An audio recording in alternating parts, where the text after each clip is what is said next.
So friends, let us continue with our some concepts in legal language in episode 4. Let's start with jurisdiction of courts. Now jurisdiction means the extent of authority of the court to administer the justice. Now jurisdiction of court is of three types. One is territorial, second is pecuniary, and third is with regards to the nature of the suit. Now what is pecuniary jurisdiction? Pecuniary jurisdiction is with respect to bar on the court from trying a case when the value of a suit exceeds a given monetary limit. For example, small cause court can try suits where amount or value of the suit subject matter doesn't exceed rupees 10,000. What is territorial jurisdiction? Example, a court cannot try a suit for immovable property beyond its limit of territorial jurisdiction. Thus, if there is a case as regards to real estate, the case has to be filed in the district court where the property is situated and nowhere else. And third is the nature of suit. For example, partnership suits are excluded from cognition of small causes court, so it lies beyond the jurisdiction of small cause court. Similarly, cases of divorce have to be filed in family court where there exists one. Also, the jurisdiction of court may be original or appellate. In case of original jurisdiction, the court entertains the suit which is filed for the first time. When exercising appellate jurisdiction, the court entertains appeals or decrees passed by a subordinate court. For example, the High Court at Mumbai exercises both these types of jurisdiction.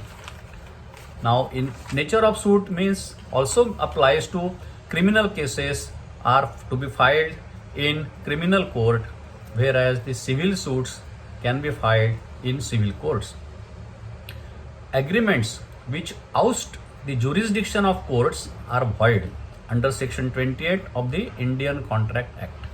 Thus, A and B cannot have a contract stating that no party will be able to move the court in case of any dispute. It is to be noted that the court cannot entertain a suit over which it has no jurisdiction. So parties by mutual consent cannot confer such jurisdiction on the court. If in a particular case, two courts have co-current jurisdiction or concurrent jurisdiction to try the suit, the parties in their contract can state that a particular contract is subject to particular jurisdiction. This is as far as the jurisdiction is concerned in short. Now there is another term which is called pleadings. Now what is pleadings? Pleadings are statements in writing drawn up and filed by each party to a case, stating his contentions to the trial and giving all such details as his opponent need to know in order to prepare himself for the case or for his answer. Pleadings must be divided in separate paragraph stating each allegation in one para and signed by the party and its pleader. Objective of pleading is to give a fair notice to each party what the opponent's case is, what are the points of agreements and what are the points of disagreements. This helps the court in framing the issues before the trial begins. Court may allow parties to amend its pleadings at any stage of the court proceedings. What is plaint? Plaint is a statement of claim. It is by presenting this document that this suit gets instituted. Who is plaintiff? Plaintiff is a person who institutes the plaint. Who is defendant? Against whom the plaint is filed. Thus, the plaintiff seeks relief against the defendant from the court on the basis of the cause of action stated by him in the plaint. When there are two or more parties than one, they are called co-plaintiffs or co-defendants. The structure of the plaint is broadly divided into the heading and title of the suit, the body of plaint, and relief claimed. Heading and title is the name of the court, name, description, place of residence, age, etc. of each plaintiff and each of the defendant.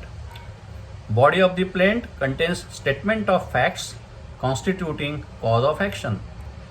Facts showing this court has got jurisdiction.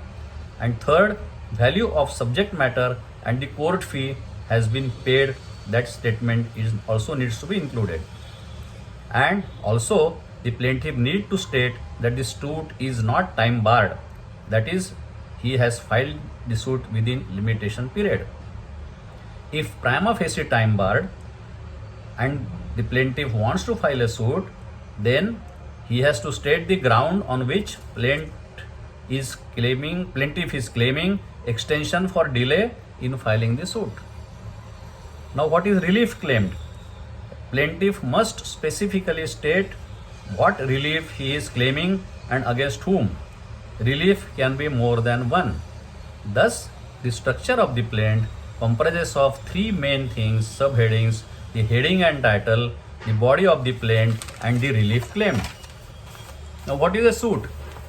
Suit is a legal proceeding between two or more parties in connection with a civil dispute. Suit is filed in civil courts. The Civil Procedure Code, which is called CPC, bars a fresh trial of matters which have already been adjudicated upon between the same parties by a competent court. This is a doctrine of res judicata. What is affidavit? Affidavit is a statement made by a person on oath.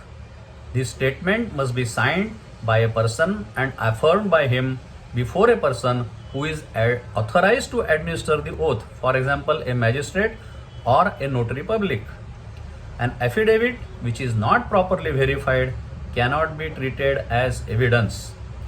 Evidence of a witness may be allowed to be given on affidavit, but if opposite party wishes to cross-examine the witness, he may have to present himself in the court. We stop here, and next episode we will further continue. Thank you.